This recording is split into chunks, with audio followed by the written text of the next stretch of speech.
पान चादुना सिखिबा माइरेल चादुना हलऊ हनुबा हनुबिगी पान थाबगी वारीदा हनुबिगी तेंथारोल सिसु फजति हाइबा ngamde अदुगिसु मथक्ता फनसु लीरबा वाफम ओइना तवे सीद्रि फावबा चाबा तोकपदी यादबनिना अहल सिंगना पान थाबसी खक लेप्ते अमरोमदा पान सिदी चाक इंसांग पुनबनिना मनुंगी पांडुम चाक मपान की मका इंसांग हाइरमी हनुबा हनुबीना पान थारिङैदा योंग्याम लाक्तुना पान अदु फुटलगा थाव हयेंग हेक्ता हौगनी हाइबदु लौरुबदगी अहिंगदा योंग्यामना अफुटपा पान चाथोक्लगा योंगना लंबान योंगसिलमले नोंगालगा मकादु हेक्तुना चारुबदगी लेंबदगी हनुबा हनुबी अनिना योंग्याम हाटके हाइना हनुबा सिसिनरे हनुबीना पान चादुना सिखिबा माइरेल चादुना हलऊ हाइना तेंथाखी मथकी तेंथारोल असि नैनसी कानबा वाखल लौसिंग फंगने हनुबा हनुबी अनिना चारिबदु करंबा पानो लमगी पान लंबान अदुनदी मपानगी लाइनिंग लौरुबना मिटै ऐखोय इमिंग सामले अदुना वखल पांगल हंजिननबा हनुबिगी तेंथारोलदा यावरिबा माइरेल चादुना हलऊ हाइबसे नैनदबा याद्रे मपान थोंगी ओइनसु चही अनि अहुम माइरेनसी लीदुना थमनै अदुना सिंगलबा अहलना हिदाकी मचल ओइबा वाफम कयामुक अकोकपदा लोटुना थमी माइरेनदा खुदोंबिना थिनबदा पुम्मी हाइबसु लैबना अहलना नहादा पंगताक ताकते मखोय केलगदी ताकनी मांगनी हाइरंबनिना मखोय कंसिलकपगा इरैपाक कनिंगबा नहासा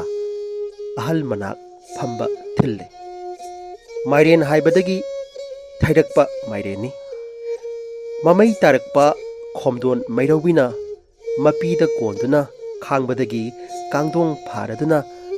माइरोंग याबा लानमीगी लेंग चल्लबा मतमदा अमुक हलऊ हाइबनी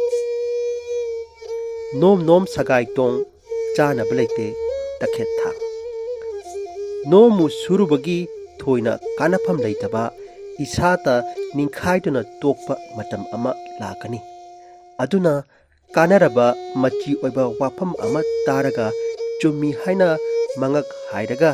चानिंगाई लेहौदबनिना सेल फंगलगा लोइरे कानपो नत्ते हाइदुना थांगना खेतकुम खेतोक्तुना चटखिगनिये से सेबोती लाइसम मचा फुपोटनी नंगा आइगा काउनबा कनाना ngamगे यंगनसी पंगली लीबा वाफम दि मानदे अदुबु काउफदबा वाफम अमनी से लाइगा समनबा लाइगी मचा मसुनी हारिबा नखोगी फुरुकी नपोनी अदुबु ngasi नंगा आइगा कनाना ngamगे यंगनसी अमुक्ता काउनबा तारी थाजबा याबा ममी अमसु पुकनिंगदा तारी अदुनदी मांगी चांगेंगदा शांतिदासना इसिंगदा राम नाम लाख अमा सोनबदा मई हौद्रबदा मितै माइचौना सनामहि निंखैरोल सोनबदा मई हौखी हाइबसी कंगलैचासिंगना खंगनरबा वाफमने तेन तेन तेना तेन नसुनते तेना तेन पुदा खोइजी मखोइजी सरी लिखम खम मालेमगी लैमाई मची अमदा चही लिसिंग थिंगमदना लमदुगी इसिंग नुंचित चिंजाका लोइनना मसादा चूदुना लैख्रबा सनामहि लाइनिंगबु मिटोपी लाइनिंगना मखादा थमनबा माइकै कयादगी लौसिंगी तेना अममम सतुना कापसिलाई नसुनते तेनातेन हाइबना सतलिबा तेनादो पालोइदबा तेने खंगओ हाइबनी मई इसिंग नुंचित अहुमकी मपुना खोइदौ ताना सेमलगा तेनाना कापा मतमदता सरीगी लिक खमगनिये हाइबा वाफमने पाट ngaman toklani kom ngatin pairani Patna prick prick चौबा मिटै लेपाकनी उमंग अमदी पाटना पलेम पंथौ सकना अखोई सिंग तंबू योगलकपनी काउरबरा हाइना थक्की तेलबा वाफमसिना तेंथारी लमुक पाक पापात खुबा मुक्ता गाइरे मधु सेमजिन साजिंदुना चारा तमनबा मंदुना चानबगी वाफमती उद्रे मथकी कोम ngatin पाइरनी हाइबा वाफम असिना मिरैपाकी nga तिनसिनबा nga योगनबा कोम तौबगी थबक कन्ना चथरगनी हाइना मांगजौनना लाउरमी मरोई मपांग हेक्सिलु पनाउ सिंगाउ नमसिलु मनुंग चेलिबा वाखलसी मपान थोंगी ngalingaida इंखोलदगी मरोई मपांग हेक्सिलु हाइबदुगी पांडम लाटुना इरंबा अहकपा वाफमनी मागा पकनबा लोइनबा याबदु मरोइनी मपांग हाइबदुदी मुहुत अदुक सिनै आइगा मतम सांगना काइनदना नुंगसीना लोइनगदबा मिसक निहाकी ओइबा मिसक खंदोउ हाइबनी मथंगी वाफम सिसु मधु मंगाई लैनुंगदा नमसिलगा हौरकदबा तिलहौ चनम अलू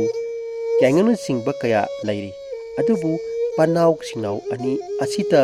लोखलंबगी वाफम थीबतारी मनाउदा ममित पाली ममितगी पांबी चोंगी हाइबा अमा खंगले पुंसिगी मचाक याउबा मिटफम अनिखक लै मदुदी पानबा ngamnaba मिटफम अमना लौसिंग फंगनबा मिटफम असिनी ममित थुदेक्त्रबदी मकुम मथादा मथंता हेक्ता चोंजरई अदुना लमलमगी चिंचाक पोथोक मुदहंदबसिसु पनाउ थाबा कौई अदुगा इपा इपुना थमंबा लौसिंग कांगलोनबु हौजकी मिरोलगी महिमसिंग तंबगी इचेलदा कंहंदनबा होनबा असिबुना सिंगनाउ थाबा कौई मोइपोत थोक समु मरी पत्तत लेपुंग कैथेल वाकाय मोइ थोलिबसी महाकनी मियामना मुन्ना खंगलबदा नोंगमतौगी मतागुम पोट हेक थोकपदा हाइबदी कनागी वाफम यावदना मरम अमत्त पीदना वाफम अमा चथनबा हेक हाइदोरकपदा समु मरी हाइबदी लेपाक ngakpagi थौदांग पुमिनरिबा मागी मिथित मखै पत तत्खरगनी मतंग असिवाइदा लेपुंग कैथेल हाइबदी मियामना लेपाकी वाफम नैनरिबा मफमदु वा कायगनी हाउरैबिगी इंखोलदा लसिंग पोलांग फौबनी हुइना येना सोकनी हुत फेट खरा थुपना हाइनिंगबा वाफम ओइबदगी असिंगबा अहलसिंगना थैरप हाइरमले लौसिंग पोलांग हाइबगी मुहुत्ता लसिंग पोलांग हाइरमले मसिदा थोइना येननिंगाई लेत्रे हाउरैबिगी इंखोल हाइबदी येलौंगाइदगी हौरकपदगी लेरकपा अखोगी इंखोलदा लौसिंगी पोलांग फौदना थमिबनी मधु हुइना येना सोक्थनबा लैथोक लैसिन तौदना ngak selu ichacha hairambani hauzik polangi matangda khanagadaba matang ama lakle haibadi aikhoina payana chapa polang adomda chatkrabadi marik sumba wan thok phanglaroi pon lang polang haibadi sekshinna khajinduna mitopna manghanba ngamdanaba lang thakpagum lari pak asida मफम मापल हाइबदी लाइफम मापल फौदुना थमलिबनी अदुगा सादसु लमसा अमदी युमसा हाइना अनि खाइदोई अमुक युमसादसु इमुंगसा मपानसा अनि खाइख्रे इमुंग संगबा याबा हौदोंनि हाइदुना माबु युमलैमा कवि हुई येन असिदी मपानदा थमगदबा सा ngakतनी अदुना मपानगी मिसक मपानगी lining चटपा कांगुना सोक्तनबा हुटफेट तौदना ngakpagi मोong ताकलंबा वानी हो इपु मेक्रोकपा नंगना हंगेल चोइना यानबना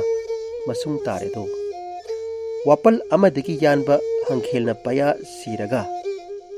लाक्सिनबगुम येक मचासिंगबु लाइनिंग अमत्तना पुनसिलकपनी अदुबु मिठै लेपाकी ई पुरीबा नंगना ngami haiduna ipa ipugi mangphadaba puyabu mai kokok thadokuna akhakpa lambal payana punbana tatle singda ani tamda ani thokna masung tare do